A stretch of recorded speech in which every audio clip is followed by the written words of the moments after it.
My name is गगन और आज के इस वीडियो में we are going to solve a very interesting number based puzzle question which is quantitative based word problem. So let's सी.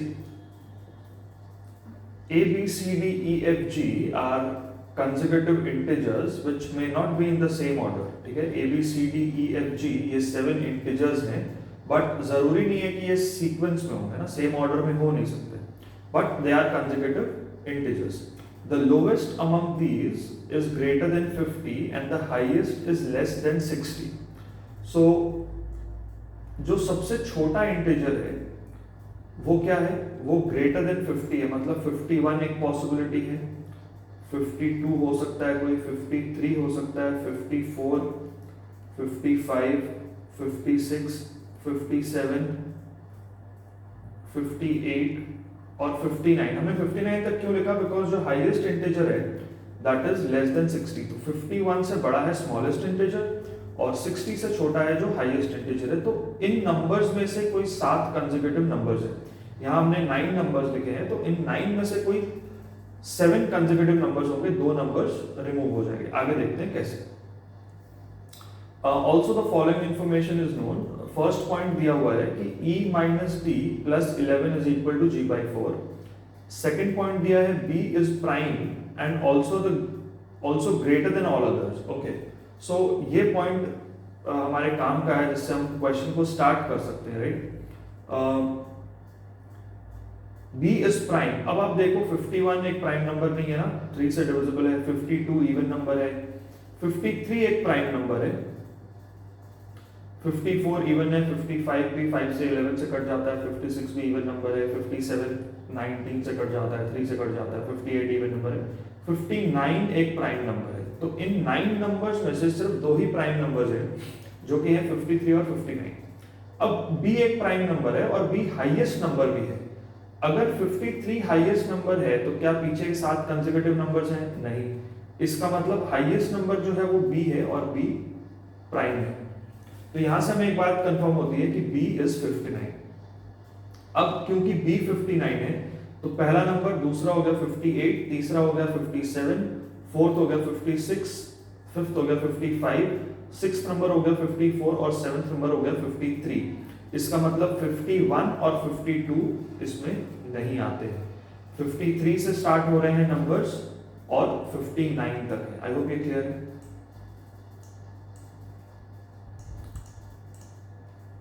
ठीक है, I hope ये सबको क्लियर होगा स्टूडेंट्स. 51 52 क्यों हमने हटा दिया, बिकॉज अगर b प्राइम नंबर है तो उसके पीछे के 6 कंसेक्यूटिव इंटीजर्स 53 तक आते हैं, तो 51 52 आ नहीं सकते. 53 भी प्राइम है लेकिन 53 नहीं हो सकता, बिकॉज अगर 53 होगा तो 53 हाईएस्ट नंबर नहीं हो सकता इनमें से, राइट. तो ये 7 नंबर्स हैं हमारे पास, 53 54 55 56 57 58 और 59, जिसमें से एक चीज कंफर्म है कि 59 है b. ये चीज कंफर्म है बिकॉज b एक प्राइम नंबर है और हाईएस्ट नंबर है, तो 59 इज b की पोजीशन हमें कंफर्म होगी. अब देखते हैं पहली स्टेटमेंट से कोई हेल्प मिले या ना मिले. e minus D plus 11 is equal to g by 4. e minus D plus 11 is equal to g by 4. e एक इंटीजर है, d भी एक इंटीजर है, 11 भी एक इंटीजर है, तो g बाई 4 भी एक इंटीजर ही होना चाहिए. ठीक है, g बाई 4 इंटीजर के अलावा कुछ नहीं हो सकता. अब g बाई 4 एक इंटीजर है तो हम डेफिनेटली ये कह सकते हैं कि g एक ऐसा नंबर है जो कि 4 का मल्टीपल होगा, या हम कह सकते हैं कि g इज डिविजिबल बाई 4. अब आप देखो कि 53 54 55 56 57 और 58 में ऐसा कौन सा नंबर है जो 4 से डिविजिबल होगा, तो हम कहेंगे कि 56 जो है ये 4 से डिविजिबल होगा, और कोई नंबर 4 से डिविजिबल नहीं है.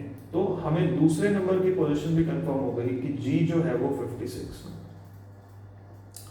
ठीक है, दूसरे नंबर की वैल्यू हमें कंफर्म हो गई, नॉट पोजीशन, उसकी वैल्यू. ठीक है, तो हमें ये पता चल गया है कि g है 56 और b है 59. तो फर्स्ट स्टेटमेंट की हमने हेल्प ले ली है, हमने सेकेंड स्टेटमेंट की हेल्प ले ली है. अब हम देखते हैं थर्ड स्टेटमेंट हमें क्या कहती है. थर्ड स्टेटमेंट हमें कह रही है कि c minus d is equal to b minus a. C minus D is equal to B minus A. C minus D is equal to B minus A. इसको हम इस तरह से लिख सकते हैं कि C plus A is equal to B plus D. C plus A is equal to B plus D. Okay. C plus A is equal to B plus D. और क्वेश्चन में कह रहा है कि A एक ऑड नंबर है, C एक even number है. C एक ऑड नंबर है, सॉरी C एक इवन नंबर है और A एक ऑड नंबर है. तो इवन और ऑड, इवन नंबर और ऑड नंबर का जो सम है वो एक ऑड नंबर होता है.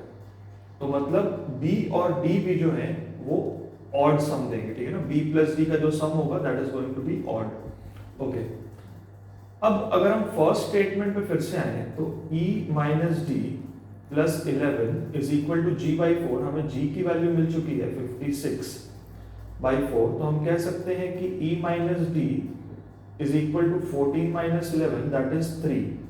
तो हमें एक चीज पता चल गई है कि E minus d is equal to 3.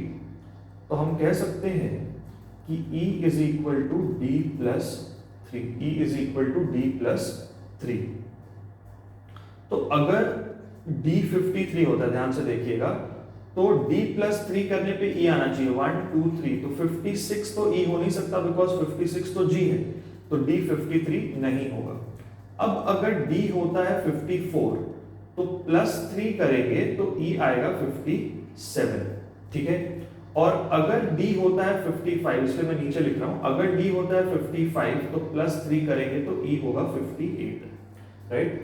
अगर D होगा 54 तो E क्या होगा D प्लस 3. D प्लस 3 होगा 57 यानी कि E. सो अगर D 54 है तब E हो सकता है 57. And if D is 55, because there are two possibilities for D, if D is 55, E has to be 58. ठीक है. अब अगर हम देखें B की वैल्यू क्या है, B की वैल्यू है 59 और B प्लस D एक ऑड सम दे रहा है, ठीक है ना. B plus D is odd. तो अगर B 59 है, अगर B 59 है तो D के लिए हमारे पास दो पॉसिबिलिटीज हैं. D 54 भी हो सकता है और 55 भी हो सकता है. लेकिन अगर हम इसको 55 लेते हैं तो हमारा सम जो है ना वो इवन आ जाएगा, और अगर हम 54 लेते हैं तो हमारा सम ऑड होगा. तो B प्लस D को ऑड होना है, इवन नहीं हो सकते. इसलिए अगर B 59 है तो D हैज टू बी 54. तो D जो 55 होने की पॉसिबिलिटी है दैट इज एलिमिनेटेड. इसके साथ साथ ही E can not be 58 because D अगर 54 है तो उस पर 3 ऐड करके E आना चाहिए. तो E has to be 57. I hope this is clear. I hope this is clear. Okay. So अब हमारे पास D और E ये वैल्यूज कंफर्म हो गए. D और E की वैल्यू हमारे पास कंफर्म है.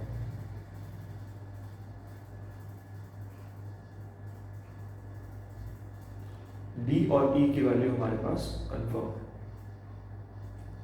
D और E की वैल्यू हमारे पास कंफर्म है, राइट. अब क्या बचता है, A is odd and C is even. अब 54 कंफर्म हो गया D, 56 कंफर्म हो गया G, 57 कंफर्म है E, 59 कंफर्म है B. अब C अगर एक इवन नंबर है तो सिर्फ 3 ही नंबर्स बचे हैं, 53, 55 और 58, जिसमें से एक ही इवन नंबर बचता है 58. इसका मतलब C इज 58. C is 58. अब अगर C 58 है तो C के साथ A ऐड करने पे B प्लस D होता है, राइट. तो B प्लस D की वैल्यू है, B प्लस D की वैल्यू है, देखिए B है कितना 59 और D है 54. इनकी वैल्यू है B प्लस D 130 और यही वैल्यू C प्लस A भी होनी चाहिए. C प्लस A भी 113 होना चाहिए, जिसमें से C जो है 58 है. तो 58 प्लस A इज 113. तो A की वैल्यू क्या होगी 55, right. A has to be 55. A has to be 55. A has to be 55. अब आप देखो हमें A मिल गया, B मिल गया, C मिल गया, डी मिल गया, ई मिल गया, जी मिल गया, एक ही नंबर बचा है जो कि होगा एफ। अब हमें सारे नंबर्स मिल चुके हैं, राइट? अब हमें सारे नंबर्स मिल चुके हैं। Now we can answer the questions. इसे हम थोड़ा सा इरेज कर लेते हैं और नंबर्स को अगर हम चाहें तो ऑर्डर में लिख सकते हैं।